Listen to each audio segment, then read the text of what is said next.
नमस्कार दोस्तों। YouTube channel super seven पे आपका स्वागत है और मेरा नाम है मोहित वैष्णव। दोस्तों, हम आर्ट एंड कल्चर का आज पोर्शन शुरू करते हैं और आर्ट एंड कल्चर में जो हम पहला टॉपिक पढ़ेंगे वो दोस्तों पढ़ेंगे दुर्ग। दुर्गों का जो निर्माण है, किसने करवाया, कौन से दुर्गों में जौहर हुए, साका आदि सब के बारे में जानकारी लेंगे। उसके अलावा उन दुर्गों में क्या क्या महत्वपूर्ण घटनाएं हुई, उनके उन दुर्गों में क्या क्या महत्वपूर्ण महल छतरियां बनी हुई है उनके बारे में जानेंगे। कौन से दुर्ग का नाम क्या पड़ता है वो जानेंगे। तो दोस्तों, आज हम शुरू करने जा रहे हैं दुर्ग। तो पहला यूनिट है जो अपना, वो है दुर्ग।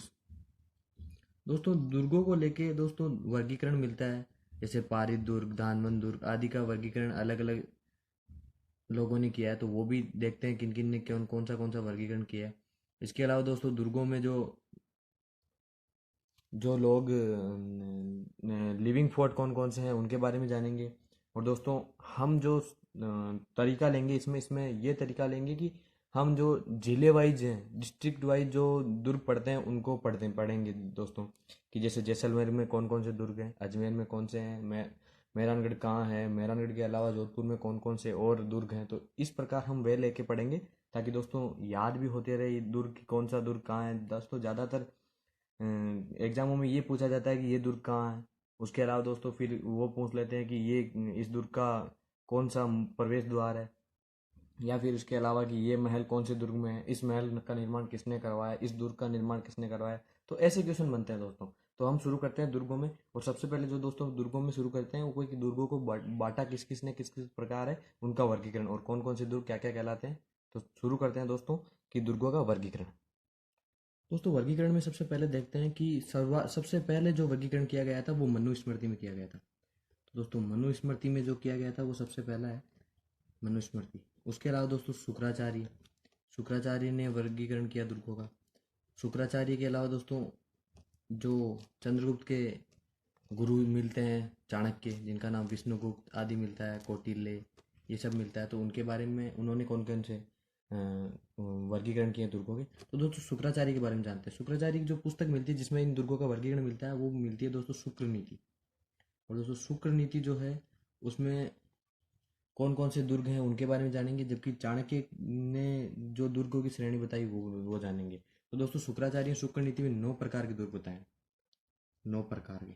ठीक है दोस्तों, अब ये कौन कौन से दुर्ग हैं, इनकी क्या क्या विशेषता मिलती है उनके बारे में जानेंगे। जबकि चाणक्य ने जो दुर्ग बताए उनकी उनकी श्रेणियाँ कितनी है, 4 प्रकार। तो दुर्गों की 4 प्रकार की श्रेणियाँ बताइए चाणक्य ने। ठीक है दोस्तों, अब शुरू करते हैं शुक्र नीति के अनुसार जो दुर्ग पड़ते हैं 9 प्रकार के। तो पहले हैं दोस्तों गिरिदुर्ग। गिरिदुर्ग गिरिदुर्ग क्या है दोस्तों, जो पहाड़ी पे बने हुए, गिरी का मतलब होता है पहाड़ी। तो गिरिदुर्ग जो पहाड़ी पर स्थित दुर्ग होते हैं वो गिरिदुर्ग है दोस्तों। दूसरे हैं दोस्तों, मैं दोस्तों जिनका बेसिक से हो जाएगा कि हाँ इनसे समझ में आ जाएगा उनका नहीं लिखूंगा, बाकी जो जिनका लिखना होगा उनका मैं लिख दूंगा। एरण दुर्ग। दोस्तों एरण दुर्ग का मतलब होता है कि जो दुर्ग कांटेदार वनस्पति से घिरे हुए रहे और या फिर उनके रास्ते दुर्गम हो। तो दुर्गम रास्ते वाले दुर्ग। ठीक है दोस्तों, और कांटेदार वनस्पति से कहने का मतलब दोस्तों कांटेदार वनस्पति से घिरे हुए रहते हो। अब दोस्तों तीसरा जो दुर्ग मिलता है वो मिलता है पारीक दुर्ग। पारीक है, पारीक दुर्ग। अब दोस्तों पारीक दुर्ग में क्या है कि दोस्तों इसके चारों ओर क्या रहेगी, खाई। तो खाई से घिरा हुआ। दोस्तों इसमें क्या याद रखना है दोस्तों कि खाई से एक जो चौथा आएगा वो आएगा पारिध। पारिध दुर्ग। अब दोस्तों इसमें दोनों में कंफ्यूजन रहता है तो इसको याद कर लीजिएगा। यहाँ पे ख है तो ख से खाई, खाई से गिरा। और दोस्तों जो पारिध होता है वो दोस्तों चारों ओर की बड़ी दीवार से, चारों ओर बड़ी बड़ी दीवार, चारों ओर दीवार या बड़ी दीवार, दोस्तों ये हो जाएगा पारिध दुर्ग। दोस्तों एक होता है पांचवा, वो होता है जल दुर्ग। जल दुर्ग जो जल से गिरा हुआ हो दोस्तों। छठा हो जाएगा वो हो जाएगा दोस्तों धन्व दुर्ग या धानवन दुर्ग। धानवन दुर्ग। अब दोस्तों इसमें धानवन दुर्ग क्या है, इसके चारों ओर क्या रहेगा, रेगिस्तान से गिरा हुआ, रेगिस्तान से गिरा हुआ, रेगिस्तान से गिरा। दोस्तों अगला जो दुर्ग मिलता है, दुर्ग का प्रकार मिलता है, वो दुर्ग का प्रकार मिलता है दोस्तों सैन्य दुर्ग। सैन्य दुर्ग जिसमें दोस्तों सेना से चारों ओर गिरा हुआ और आठवां मिलेगा वो मिलेगा दोस्तों जो होता है, कहने का मतलब वन दुर्ग। जल नहीं है दोस्तों, वन दुर्ग, जल दुर्ग पहले लिख दिया है। वन दुर्ग जो वन से गिरा हुआ हो। और दोस्तों नवा जो है वो है सहाय दुर्ग। सहाय दुर्ग। अब दोस्तों सहाय दुर्ग में क्या होता है कि जो दुर्ग जो, कहने का मतलब इसमें क्या होता है दोस्तों कि जैसे ये बड़ा दुर्ग है, इसके चारों ओर जैसे इसी की जो ब्रांचेज है कि यहाँ पे कोई इनका मित्र रहता है, इनका कोई भाई बंधु को दुर्ग बने हुए हैं। तो ये प्रकार का जन, कहने का मतलब ये सारे मित्रता से रहने वाले जो होते हैं। सहाय का मतलब सहायक। तो इस दुर्ग को खतरा कम होएगा क्योंकि चारों ओर मित्र ही मित्र, तो ये दुर्ग कहलाएगा सहाय दुर्ग की श्रेणी में। अब दोस्तों राजस्थान में जो सर्वाधिक दुर्ग हैं वो है गिरी दुर्ग। तो राजस्थान में सर्वाधिक दुर्ग हैं गिरी दुर्ग। ठीक है दोस्तों, ये है राजस्थान में सर्वाधिक दुर्ग। अब इसी प्रकार दोस्तों जो चाणक्य ने इनका जो वर्गीकरण किया है वो दोस्तों कौन से हैं। तो इन्होंने जो पहला माना है वो माना है धानवन दुर्ग। धानवन दुर्ग। दूसरा दोस्तों इन्होंने जो माना है वो माना है वन दुर्ग। दोस्तों तीसरा इन्होंने जो माना है वो माना है गिरी दुर्ग। और दोस्तों चौथा जो इन्होंने माना है वो है औधक दुर्ग। औधक दुर्ग। अब दोस्तों धानवन दुर्ग यहाँ भी है, वन दुर्ग यहाँ भी है, गिरी दुर्ग यहाँ भी है। औधक दुर्ग का मतलब यहाँ पर दोस्तों वो जल दुर्ग से ही है। जल दुर्ग। तो ये चार प्रकार का वर्गीकरण किसने किया है? चाणक्य ने। दोस्तों चाणक्य की जो बुक प्राप्त होती है, कहने का मतलब उनका ग्रंथ प्राप्त होता है वो है अर्थशास्त्र। और अर्थशास्त्र दोस्तों मौर्य काल की किताब है। और दोस्तों वो किताब इकोनॉमिक्स यानी अर्थशास्त्र पे आधारित ना होकर वो राजनीति शास्त्र पे आधारित किताब है दोस्तों। उसमें ये जो वर्गीकरण मिलता है चाणक्य का, तो वो दोस्तों है अर्थशास्त्र में। इनकी कौन सी किताब है? अर्थशास्त्र। ये दोस्तों बुक्स वगैरह याद रखना कि कौन कौन से किस काम से कौन से हैं। तो ये अर्थशास्त्र के अंदर ये वर्गीकरण है और शुक्र नीति में ये वर्गीकरण। अब दोस्तों जो सबसे पहला वर्गीकरण भी याद रखना कि सबसे पहला वर्गीकरण है वो मनुस्मृति में है। दोस्तों इसका याद रखना। और दोस्तों जो अब हम शुरू करने जा रहे हैं वो राजस्थान के जो कौन कौन से दुर्ग हैं और वो जिले में कौन से जिले में है, तो जिले के वाइज दोस्तों दुर्ग पढ़ेंगे। तो सबसे पहले शुरू करते हैं दोस्तों, हम जो जिला शुरू शुरू करने जा रहे हैं वो दोस्तों जैसलमेर दुर्ग या जैसलमेर में जो किले हैं उनके बारे में। तो सबसे पहला जैसलमेर है। जैसलमेर ये तो जिला है दोस्तों कि इस जिले में कौन कौन से दुर्ग हैं। तो जैसलमेर दुर्ग। अब इसमें पहला जो दुर्ग है वो है जैसलमेर का दुर्ग। जैसलमेर दुर्ग। अब दोस्तों उसके अन्य नाम क्या मिलते हैं, उसके क्या क्या कहा जाता है, तो उसके बारे में जानेंगे। जैसलमेर दुर्ग। इसके जो अन्य नाम है वो क्या है, इसका निर्माण किसने करवाया वो देखते हैं, कब इसका निर्माण हुआ वो देखते हैं। तो दोस्तों इसका जो अन्य नाम मिलता है वो मिलता है, ये है दोस्तों सोनारगढ़। सोनारगढ़। अब दोस्तों सोनारगढ़ क्यों कहते हैं?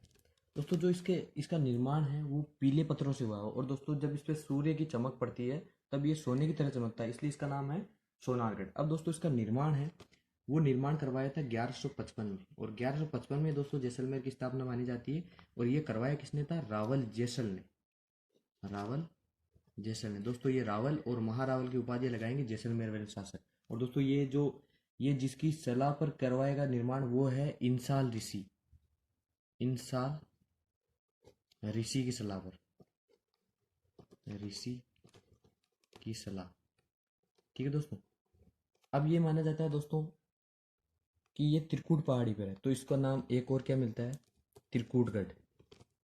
दो नाम मिल गए दोस्तों, सोनारगढ़, त्रिकूटगढ़। एक नाम और क्या मिलता है दोस्तों, इसको कहा जाता है कि उत्तरी सीमा का प्रहरी। इसकी उपमा है दोस्तों ये कि इसको कहा जाता है उत्तरी सीमा का प्रहरी। उत्तरी सीमा का प्रहरी। अब दोस्तों इसको उत्तरी सीमा का प्रहरी क्यों कहा जाता है? क्योंकि दोस्तों बाहर से विदेशी जो आक्रमण होते थे, सिंध के पास में जैसलमेर ही पड़ता है और वहाँ पे जो दुर्ग स्थित है वो जैसलमेर दुर्ग है। जबकि दोस्तों एक भटनेर का दुर्ग प्राप्त होगा, वो भी उसको भी दोस्तों उत्तरी सीमा का प्रहरी कहा जाता है। और कहने का मतलब उसे उत्तर बड़किवाड़ कहा जाएगा, जबकि इसको क्या कहा जाता है दोस्तों, इसको कहा जाता है भाटी बड़किवाड़। भाटी बड़किवाड़, ये दोस्तों इसकी उपमाएं आ रही है। इसको और क्या कहा जाता है दोस्तों, इसको कहा जाता है राजस्थान का अंडमान। राजस्थान का अंडमान। और क्या कहा जाता है दोस्तों, इसको कहा जाता है गलियों का दुर्ग। दोस्तों बहुत सारी गलियां बनी हुई, इसलिए इसको कहा गया जाता है गलियों का दुर्ग। और दोस्तों इसको ही स्वर्णगिरी, सोनगिरी ये भी कहा जाता है। तो इसका और क्या नाम हो गया, स्वर्णगिरी, सोनगिरी। ठीक है दोस्तों, ये भी इसको कहा जाता है।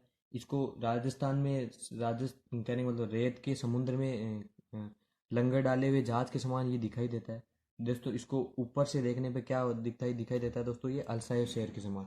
तो ये भी देख लेते हैं, अलसाय शेर के समान, अलसाय शेर के समान। दोस्तों ये इसकी उपमाएं हैं। और क्या है दोस्तों, इसको क्या दोस्तों, इसको और क्या कहा जाता है कि रेत में लंगर डाले हुए, रेत में लंगर डाले हुए, लंगर डाले हुए। दोस्तों ये रेगिस्तान में है, इसीलिए दोस्तों चारों ओर रेत है और बीच में ये खड़ा है, तो ऐसा दिखाई देता है कि कोई जहाज लंगर डाले हुए खड़ा है। दोस्तों जब बंदरगाह पे जहाज आते हैं तो पानी का वेग ऐसा होता है कि वो वापस अंदर समुद्र के अंदर भी चले जा सकते हैं, तो इसलिए उनको लंगर डाल के उनको ठहरा दिया जाता है।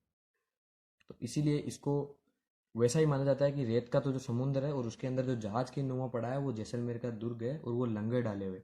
इसको दोस्तों धानवन दुर्ग का सबसे सर्वश्रेष्ठ दुर्ग माना जाता है। धानवन श्रेणी पढ़ी थी हमने, जिसके चारों ओर रेत हो, तो धानवन दुर्ग श्रेणी का सर्वश्रेष्ठ दुर्ग है दोस्तों, श्रेणी का। ठीक है दोस्तों, ये सर्वश्रेष्ठ दुर्ग हो गया। अब ये किस पहाड़ी पर है, तो ये पहाड़ी है दोस्तों त्रिकूट पहाड़ी, त्रिकूट पहाड़ी पर स्थित है। त्रिकूट पहाड़ी पर स्थित कौन सा है दोस्तों, जैसलमेर दुर्ग। अब दोस्तों वापस समझ लेते हैं इसको, सोनारगढ़, त्रिकूटगढ़, त्रिकूट पहाड़ी पर स्थित इसलिए त्रिकूटगढ़। राजस्थान का अंडमान, गलियों का दुर्ग कहा जाता है, उत्तरी सीमा का प्रहरी कहा जाता है, भाटी बड़ किवाड़ इसको कहा जाता है, इसको सुवर्णगिरी, सोनगिरी आदि भी कहा जाता है। अलसाई और शेर के समान भी कौन सा दुर्ग है, जैसलमेर दुर्ग। और रेत में लंगर डाले हुए दुर्ग भी कौन सा है, वो है जैसलमेर दुर्ग। अब दोस्तों जो धानवन श्रेणी है उसका सबसे दुर्ग भी इसको माना जाता है। और दोस्तों ये त्रिकूट पहाड़ी पर स्थित है। अब दोस्तों इसकी जो अन्य विशेषताएं हैं उनके बारे में पढ़ते हैं। पहले देख लिया हमने निर्माण राव जैसल ने कराया, और दोस्तों अब इसकी अन्य विशेषताएं। अन्य विशेषताओं में सबसे पहले दोस्तों इसके क्या है कि इसमें सर्वाधिक बुर्जें हैं, सर्वाधिक बुर्जों से निर्मित। अब दोस्तों वो बुर्जें कितनी है और बुर्जें क्या होती है उनके बारे में जानते हैं। सर्वाधिक बुर्जें, और बुर्जें कितनी है दोस्तों, 99। दोस्तों बुर्ज क्या होती है, जैसे दोस्तों एक दुर्ग का स्ट्रक्चर बना रहा हूँ कि ये यहाँ पे एक हो गया, यहाँ पे एक और हो गया, यहाँ पे एक और, यहाँ पे चल रहा है, यहाँ पे एक और, यहाँ पे एक और, यहाँ पे एक, यहाँ पे एक, यहाँ पे एक और यहाँ पे। दोस्तों इस प्रकार यहाँ पे जो दुर्ग की दीवार होती है, दीवार से आगे थोड़ा सा उसका पोर्शन आगे झुका के उसको गोल करके, जैसे दुर्ग की दीवार ऐसे है, उसको आगे झुका के गोल करके वापस अंदर लेके दुर्ग दीवार को सीधा कर दिया जाता है। तो बीच में जो गोल कर्व पड़ता है वहाँ पे दोस्तों, वहाँ पे सैनिकों के बैठने के लिए सुविधा होती है। तो कहने का मतलब बाहर से जो आक्रमण होने वाले हैं उस सेना को देखने के लिए वो सारी कुछ व्यवस्था की जाती है कि वहाँ बैठे बैठे सैनिक ये देख ले कि कौन आक्रमण करने वाला है और क्या कुछ होने वाला है। तो उसकी जानकारी के लिए बुर्जें बनाई जाती है। अब दोस्तों जैसलमेर का जो दुर्ग है उसमें जो बुर्जें हैं ना, वो अलग अलग शासनकाल में अलग अलग बनी हुई। जैसे दोस्तों जैसलमेर दुर्ग के लिए भी यही है कि राव जैसल ने इसको बनवाया, और दोस्तों जो सालीवान नाम का शासक था उसने इसको पूर्ण करवाया। तो एक मैं यहाँ भी लिख देता हूँ कि सालीवान, सालीवान, सालीवाहन। और वो भी सालीवान कौन है, द्वितीय, इसने इसका निर्माण पूर्ण करवाया। तो पूर्ण किसने करवाया, निर्माण शुरू किसने करवाया, राव जैसल ने 1155 में। सालीवान सेकंड ने इसको पूर्ण करवाया। और दोस्तों इसका जो जीर्णोद्वार मिलता है कि इसको वापस जीर्णोद्वार किसने करवाया, तो इसको जीर्णोद्वार पुनः करवाया था, वो करवाया था रावल भीम ने। तो ये भी याद रखिएगा दोस्तों कि रावल भीम ने इसका जीर्णोद्वार करवाया था। और जो ये 99 बुर्जें हैं दोस्तों, उनका जो अंत तक जो 99 बनी थी, वो दोस्तों बनी थी एक महारावल मनोहर दास होंगे दोस्तों, जैसलमेर के इतिहास में एक राजा होंगे महारावल मनोहर दास। इस मनोहर दास के काल में दोस्तों ये 99 बुर्जों का पूर्णतः निर्माण हो गया था। कहने का मतलब अलग अलग हुआ था, पर 99 जो अंतिम तौर पर है वो दोस्तों 99 दुर्ग इस समय बुर्ज इस समय पूर्ण हो चुके थे। अब दोस्तों ये पीले दुर्ग पीले पत्थरों से निर्मित है, इसलिए इसको कहने का मतलब उस पर जो सूर्य का फोकस पड़ता है तो वो सोने की तरह चमकता है, इसलिए स्वर्णगिरी कह दिया गया। अब दोस्तों इसमें क्या है कि जो दुर्ग है उसमें चूने और सीमेंट का प्रयोग बिना प्रयोग किए हुए दोस्तों इस दुर्ग को निर्माण करवाया गया। एक विशेषता क्या होगी दोस्तों ये, और दोस्तों बिना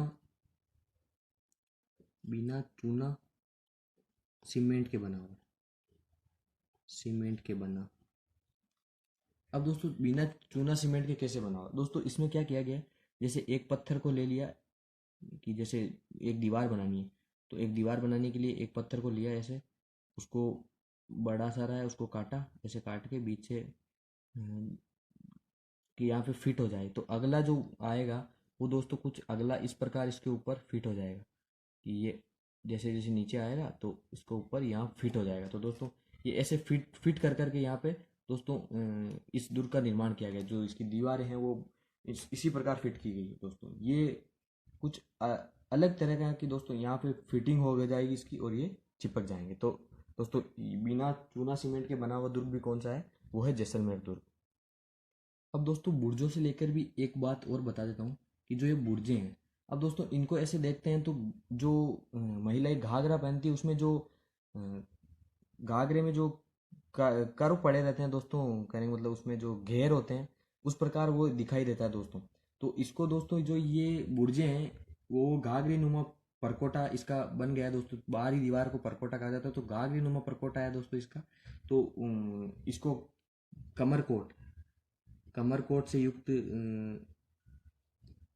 कमरकोट से युक्त दोस्तों परकोटा है। और इस कमरकोट के लिए स्थानीय लोग क्या कहते हैं दोस्तों इनको, इन बुर्जों को, कि ये पाडा की तरह दिखाई देता है। पाडा इन कमरकोट के लिए कहा जाता है, ये स्थानीय लोगों द्वारा, स्थानीय लोगों द्वारा क्या है दोस्तों इसका कमरकोट, यानी कहने का मतलब जो घाघरे का वो होता है आकार वो उसी प्रकार दिखाई देते हैं ये दोस्त सारी बुर्जें। तो स्थानीय लोग उनको क्या कहते हैं, पाडा। तो ये भी जान लीजिए दोस्तों। अब दोस्तों ये बिना चूने के इसके हुआ था। अब और क्या मिलता है इसके बारे में, इनकी क्या विशेषता मिलती है वो जानते हैं दोस्तों। इसका जो प्रवेश द्वार है वो प्रवेश द्वार का नाम मिलता है, वो मिलता है अखे पोल। दोस्तों पोल का मतलब है दरवाजा, तो जैसलमेर दुर्ग का प्रवेश द्वार कौन सा हो गया, अखे पोल। ये क्या हो गया, प्रवेश द्वार। ये तो हो गया दोस्तों इनका प्रवेश द्वार। अब इसके अलावा भी दोस्तों कई दरवाजे मिलते हैं किलों के। तो एक इसका जो दरवाज़ा मिलता है वो मिलता है गणेश पोल। ये अन्य दरवाजे हैं दोस्तों, गणेश पोल। एक दरवाज़ा मिलता है सूरज पोल, सूरज पोल। ठीक है दोस्तों, और भी कई दरवाजे मिलते हैं तो उनके बारे में भी देखते हैं। इसका जो एक अन्य दरवाज़ा मिलता है वो मिलता है दोस्तों हवा पोल। तो ये तीन चार दोस्तों इसके दरवाजे हैं, तो उनके बारे में जान लिया। आखे पोल इसका प्रवेश द्वार है। अब इसके अलावा यहाँ पे जो जो महल मिलते हैं उनके बारे में जानते हैं कि कौन से महल हैं। यहाँ पे जो महल है दोस्तों, यहाँ देख लेते हैं। चौथा है महल। तो महलों में कौन कौन से हैं दोस्तों, पहला यहाँ जो महल मिलता है वो है रंग महल। इसके अलावा दोस्तों यहाँ पे एक मिलता है बादल विलास महल, बादल विलास महल। एक दोस्तों यहाँ पे मिलता है गज विलास महल, गज विलास महल। और दोस्तों यहाँ एक महल मिलता है सर्वोत्तम विलास महल, सर्वोत्तम विलास महल। ये दोस्तों यहाँ पर महलों के नाम हो गए। और जो बादल महल है दोस्तों वो है 5 मंजिला। तो यहाँ का 5 मंजिला बादल महल है दोस्तों। बादल महल अधिकतर किलों में मिलेंगे, तो यहाँ का जो बादल महल है वो 5 मंजिला है। अब दोस्तों यहाँ पे एक लक्ष्मी नारायण मंदिर भी है। यहाँ क्या मिलता है, एक लक्ष्मी नारायण मंदिर, लक्ष्मी नारायण मंदिर। अब दोस्तों इस मंदिर की क्या विशेषता मिलती है, इस मंदिर की विशेषता मिलती है कि दोस्तों जो ये मंदिर है वो सोने चांदी के दरवाजों के लिए प्रसिद्ध है, कि इसके जो दरवाजे हैं वो सोने व चांदी से बने हुए हैं, सोने व चांदी से निर्मित दरवाजे, से निर्मित दरवाजे। तो दोस्तों ये हो गया दरवाजे, लक्ष्मी नारायण मंदिर। और दोस्तों एक यहाँ पे मिलता है, वो मिलता है टीवम राय मंदिर। वो जानने से पहले दोस्तों हम लक्ष्मी नारायण मंदिर के बारे में कुछ एक इन्फॉर्मेशन है वो बता देता हूँ। दोस्तों इस जो मंदिर है इसका निर्माण 1437 में करवाया गया। और जो महारावल वेरीसाल है, महारावल वेरीसाल वेरीसाल ने इसका निर्माण करवाया। तो ये भी दोस्तों याद रखिएगा। एक जो मंदिर मैंने आपको बताया था, एक मंदिर कौन सा है, टीवम राय मंदिर, टीवम राय मंदिर। तो ये भी कहाँ है दोस्तों, इस दुर्ग में। तो ये हो गया यहाँ तक कि कौन कौन से महल हैं, कौन सा प्रवेश द्वार है, और दोस्तों जो बेसिक है वो हमने पढ़ा। उसके अलावा और क्या मिलता है यहाँ से दोस्तों, यहाँ से एक सबसे पुराना जैनी ग्रंथों का भंडार मिलता है। तो वो बता देता हूँ दोस्तों कि एक जैन ग्रंथ भंडार मिलता है यहाँ से। जो सबसे पुराने जैन ग्रंथ हैं या पुराने जो ग्रंथों का भंडार मिला है वो है, तो जैन ग्रंथ भंडार है दोस्तों एक। वो कहाँ से मिला है, वो मिला है जैसलमेर के सोनारगढ़ दुर्ग से। और दोस्तों उसका नाम क्या है, वो है जिन भद्र सूरी, जिनभद्र सूरी भंडार, ये नाम है उस दोस्तों जो जैन ग्रंथ पढ़े हैं पुराने, उसका नाम है जिन जिन जिन नहीं दोस्तों, जिन पर्व सूरी है, जिन पर्व सूरी है दोस्तों, जिन भद्र नहीं है, जिन पर्व। यहाँ वापस लिख देता हूँ, जिन पर्व सूरी भंडार। तो इसमें क्या लिखे रहे हैं दोस्तों, यहाँ पे सबसे पुराने जो जैनी ग्रंथ है वो पढ़े हैं। दुर्लभ ग्रंथ है दोस्तों वो, वहाँ पे पांडुलिपियाँ पढ़ी है ज़्यादा। तो अब दोस्तों इसका सबसे बड़ी विशेषता है वो है कि ये है जो राजस्थान का, कहने का मतलब दूसरा लिविंग फोर्ट। कि पहला जो लिविंग फोर्ट है, सबसे बड़ा लिविंग फोर्ट है वो है चित्तौड़गढ़ दुर्ग। और दूसरा जो है वो है जैसलमेर दुर्ग। तो सेकंड सबसे बड़ा लिविंग फोर्ट, सबसे बड़ा लिविंग फोर्ट। अब दोस्तों लिविंग फोर्ट का मतलब क्या है कि जहाँ पर लोग रहते हो। तो चित्तौड़गढ़ दुर्ग में भी लोग रहते थे और इस दुर्ग में भी लोग रहते थे। तो ये सेकंड सबसे बड़ा लिविंग फोर्ट है राजस्थान का। तो दोस्तों ये भी ध्यान रखने योग्य बात है। अब दोस्तों एक जो सबसे बड़ा पॉइंट है कि यहाँ 2.5 साके हुए। दोस्तों साका का मतलब क्या होता है, पहले दोस्तों देखते हैं कि यहाँ हुए कितने साके। यहाँ हुए 2.5 साके। दोस्तों साका क्या है, साका का मतलब होता है केसरिया,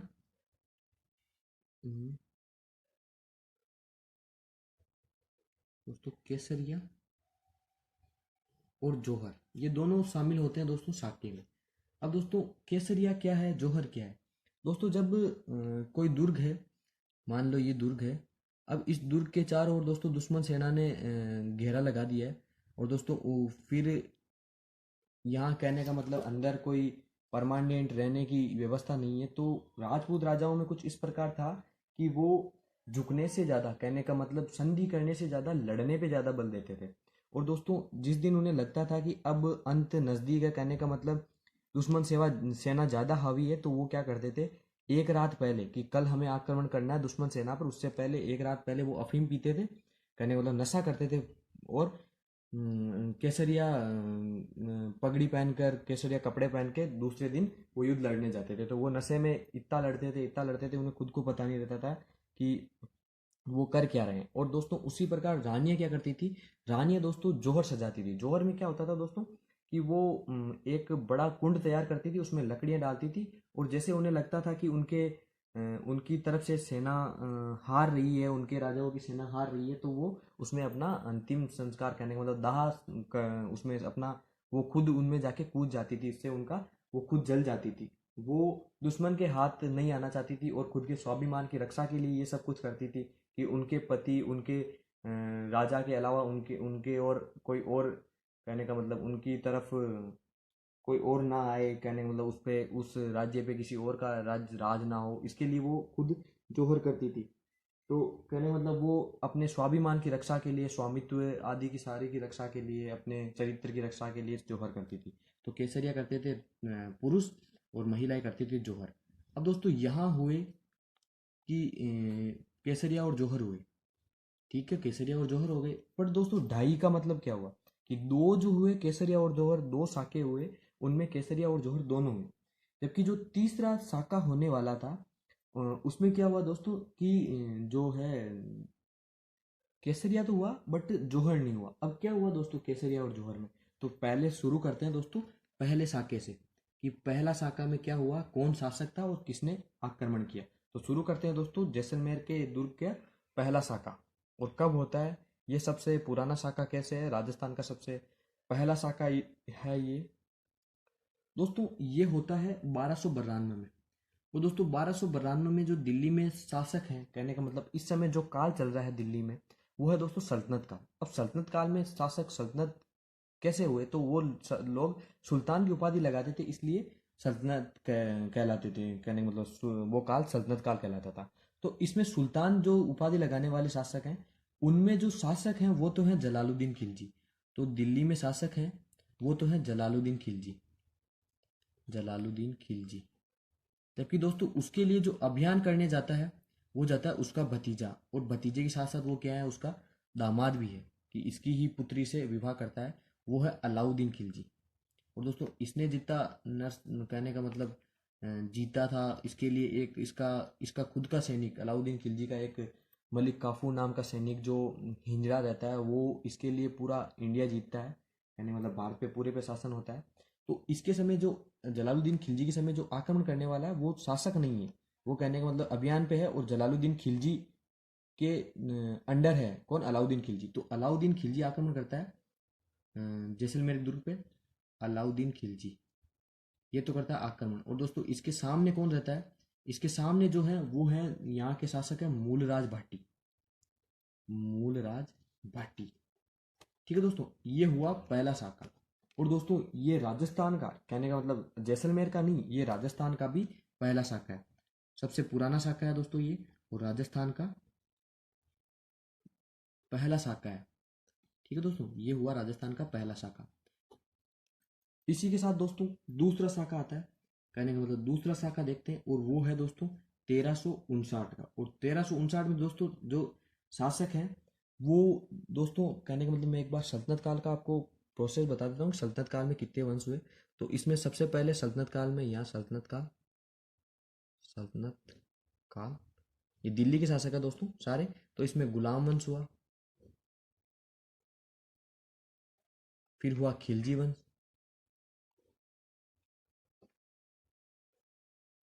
फिर हुआ तुगलक वंश, फिर हुआ सैयद वंश, और फिर हुआ दोस्तों लोधी वंश।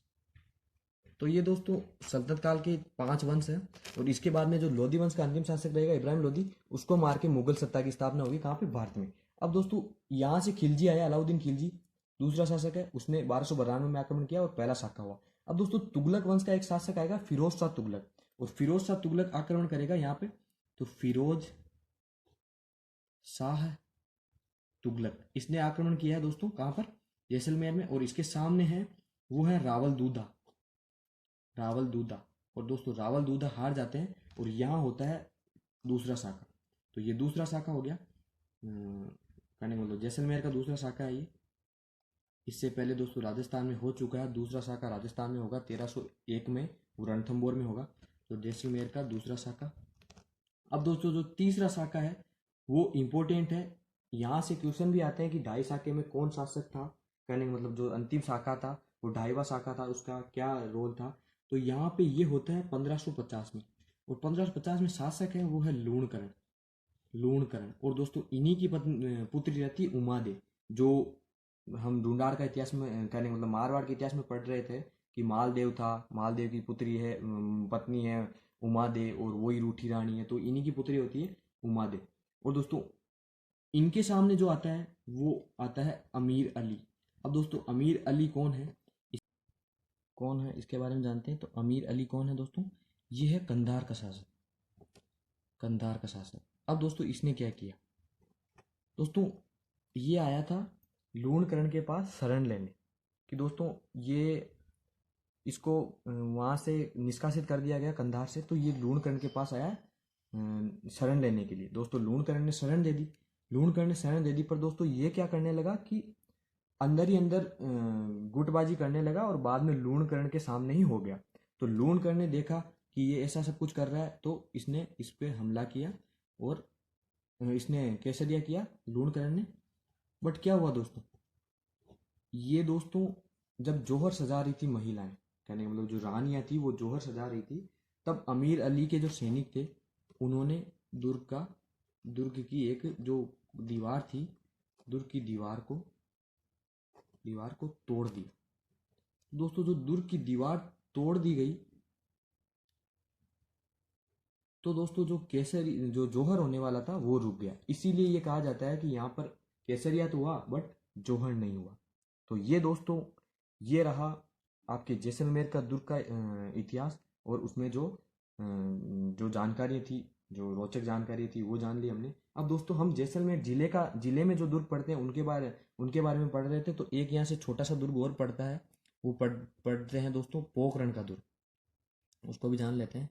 पोखरण का दुर्ग दोस्तों आज हमने जैसलमेर के जिले में पढ़े हैं, वो दुर्ग पढ़े हैं। दोस्तों इसमें पोखरण का दुर्ग है। इसका निर्माण देख लेते हैं कि किसने निर्माण कराया, और ज़्यादा ये इंपॉर्टेंट नहीं, इसका निर्माण करवाया था दोस्तों मालदेव ने। और मालदेव कौन है, मारवाड़ का शासक है, और इसका निर्माण करवाया था मालदेव ने 1550 में। ठीक है दोस्तों, ये 1550 में पोखरण दुर्ग का निर्माण हो गया। अब दोस्तों यहाँ पे जो कुछ इंपॉर्टेंट फैक्ट मिलते हैं वो देख लेते हैं। ये दोस्तों दुर्ग लाल पत्थरों से निर्मित है, और लाल पत्थरों के साथ साथ दोस्तों ये कहने का मतलब यहाँ पे एक मंगल निवास नाम का मंगल निवास नाम का संग्रहालय मिलता है। तो दोस्तों ये लाल पत्थरों से निर्मित है। दोस्तों लाल लाल पत्थरों से निर्मित, ठीक है दोस्तों। और यहाँ पर मंगल निवास नाम का संग्रहालय मिलता है। तो दोस्तों ये हो गया जैसलमेर के जो दो दुर्ग हैं महत्वपूर्ण, उनके बारे में जान लिया हमने। और दोस्तों इसी के साथ हम आज का वीडियो यहीं ख़त्म करते हैं। कल दोस्तों फिर मिलते हैं अगले दुर्गों के बारे में। जिस प्रकार आज जाना केसरिया जौहर, उसके बारे में अगले दुर्गों में क्या क्या होता है तो वो जानेंगे। तब तक के लिए दोस्तों धन्यवाद। आर्ट एंड कल्चर का नया पोर्शन शुरू हुआ है। वीडियो को लाइक करें, शेयर करें, और चैनल सुपर 7 को दोस्तों सब्सक्राइब करें।